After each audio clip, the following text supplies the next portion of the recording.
Pak Zainuddin Rofi ya. Pak Zainuddin Rofi yang saya tanyakan, Pak Zainuddin di sini kerja itu sudah berapa tahun Pak Zainuddin? 4,5 tahun ya, termasuk berapa yang senior lah ya. Nah, saya di sini mau review aja ya terkait maksudnya itu terkait training super skill. Artinya untuk mengingatkan kita review lagi tujuannya itu kenapa sih? Tujuannya itu agar Pak Zainuddin pada saat di perjalanan itu mengingat apa ya, kita jalan itu harus sesuai aturan dari pemerintah lah ya.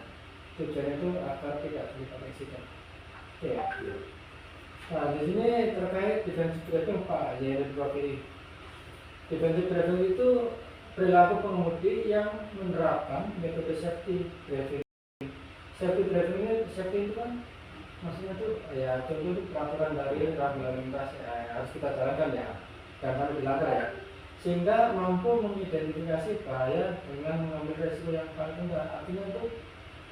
Artinya kita itu melakukan penerapan atau bijaksana itu bagaimana sih caranya itu meminimalisir terjadinya kecelakaan di situ.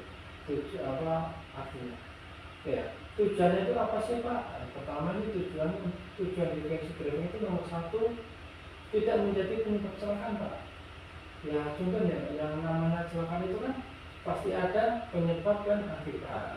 Artinya perusahaan nggak mau driver ini yang menyebabkan kecelakaan. Ya situ ya faktor utama ya. Yang kedua, tidak menjadi pemicu kecelakaan. Ya kita perbaiki yang kira ini apa namanya, kita contoh ada beberapa kecelakaan di daerah Jember ya. Itu kan pasti kalau ditarik akan masalah pasti ada yang menjadi pemicunya. Ya contoh aja kalau kita nggak cara aman, kalau kita terjadi kecelakaan itu kan pemicunya kita. Sehingga yang di belakang kita itu bisa aja menabrak unit yang kita bawa. Itu salah satu contoh Pak ya.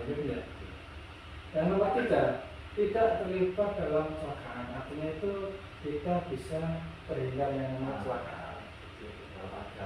Tidak terjadi tersangkut tahun. Betul. Sehingga intinya poinnya itu tidak terlibat kecelakaan, tidak ada sangkut pautan kecelakaan. Ini dari polisi ini udah ada perannya Pak Zainuddin Rofi? Ada perannya nggak?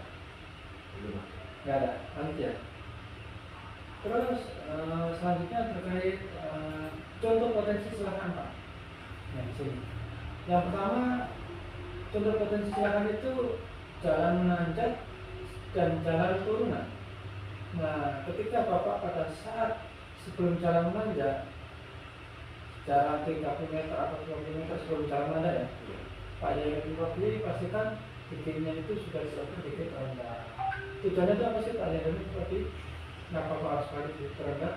Biar kita dalam perjalanan naik bisa nggak mati, nggak ngoyo atau ini lancar. Artinya pilih yang kita bawa itu kan beban muatannya berat Pak Zainuddin Rofi ya. Seimbang sama ketika kita menggunakan gigi rendah, artinya itu secara langsung itu bisa mengimbangi beban yang kita bawa, sehingga pada saat di pertengahan perjalanan itu mesin tidak mati. Kalau kita menggunakan gigi tinggi yang kita pakai mesin mati, unit yang kita bawa mundur menaik pengendara lainnya, nanti terlibat atau pemicu kecelakaan. Ya seperti Pak Zainuddin Rofi ya. Selanjutnya pada saat jalan turunan Pak Zainuddin Rofi, pada saat jalan turunan sama konsepnya seperti jalan aja ya, sebelum jalan menurun jarak 15 meter atau 20 meter Pak Zainuddin Rofi kurangi kecepatan dan kurangi tingginya. Caranya sekali-sekali menggunakan gigi netral. Karena apa Pak Zainuddin Rofi itu tidak boleh menggunakan gigi netral? Alasannya apa? Dalam kondisi kendaraan jembatan kalau netral akan loss. Oke. Kalau netral itu memang nggak ada nggak loss ya, sehingga rim yang kita yang gunakan itu nggak efektif juga. Kalau dibandingkan dengan menggunakan gigi rendah, itu bisa menghambat laju kendaraan tersebut. Nah itulah fungsinya kenapa kita harus menggunakan gigi rendah. Seperti ya Pak Zainuddin Rofi ya. Selanjutnya ketika ini contoh potensi kecelakaan yang nomor 2. ketika kita di belakang pengendara ibu-ibu ini, apa yang harus kita lakukan Pak Jainur Rofi? Menurut Pak Jainur apa?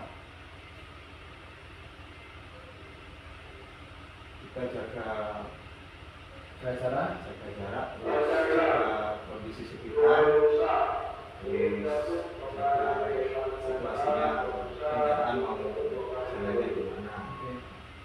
bagaimana ya Jainur? Waspada. Ketika kita berada di belakang kendaraan motor ini ibu ya, tahu sendiri kan itu ya, kayak sen kanan, sen kiri, ya sen kiri tapi belok kanan. Nah, pertama-tama Pak Jainur Rofi kurangi kecepatan, kedua jaga jarak aman, yang nomor tiga terakhir ini klakson. Tapi konteksnya itu klakson jangan tidak terus. Kalau kita tidak terus nanti nggak sopan. Ketika ibu-ibu ini sudah memberikan ruang, baru kita akan mendahului Pak Jainur Rofi ya. Jadi konsepnya itu kita harus menghargai pengendara lain dengan sopan lah ya, maksudnya seperti itu ya. Ya tahu sendiri itu kan kayak gitu. Ya saya jangan sampai orang tua saya kalau bawa motor ya gitu. Oke, jadi yang potensi kecelakaan dua ini ada banyak Pak Jainur Rofi. Ya, selanjutnya contoh potensi kecelakaan yang nomor 3 Pak Jainur Rofi. Ini contoh DC Pak. Ya, yang ini jalan utama Pak Jainur Rofi.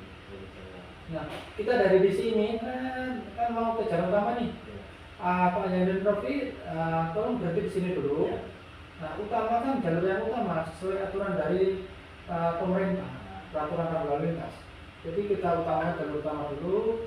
Selanjutnya ketika Pak Jainur Rofi sudah mengatakan aman, baru kita melanjutkan pengiriman atau melanjutkan perjalanan seperti Pak Jainur Rofi ya. Oke, jadi semua ya bukan di depan di aja ya. Intinya di perjalanan semua ketika dinyatakan itu jalur yang utama atau jalan yang utamakan dulu, baru kita melanjutkan perjalanan ketika dinyatakan sudah aman. Oke. Contoh potensi kecelakaan yang keempat Pak Jainur Rofi. Di sini ada muatan berat ya, overload ya. Dari gambar ini poinnya itu apa? Pak Jainur Rofi jangan sekali-sekali mendekati pengendara truk muatan overload ini, karena apa? Ketika kita berada di samping, takutnya barang ini terjatuh mengenai kendaraan kita. Ketika kita di belakang, takutnya mundur apalagi jalan menanjak. Ya, seperti ya. Ini benar ya potensi kecelakaan ya. Selanjutnya yang nomor 5 Pak Jainur Rofi. Ini sepele, ini pengendara motor nih. Iya. Ini anggap saja ini truk Pak. Jadi kita membawa truk ini. Pengendara motor ini kan mendahului dari samping kiri nih. Samping kiri setelah mendahului Pak Jainur Rofi, tiba-tiba pengendara motor ini balik ke kanan. Nah, poin dari gambar ini apa? Kita harus waspadai arah sekitar.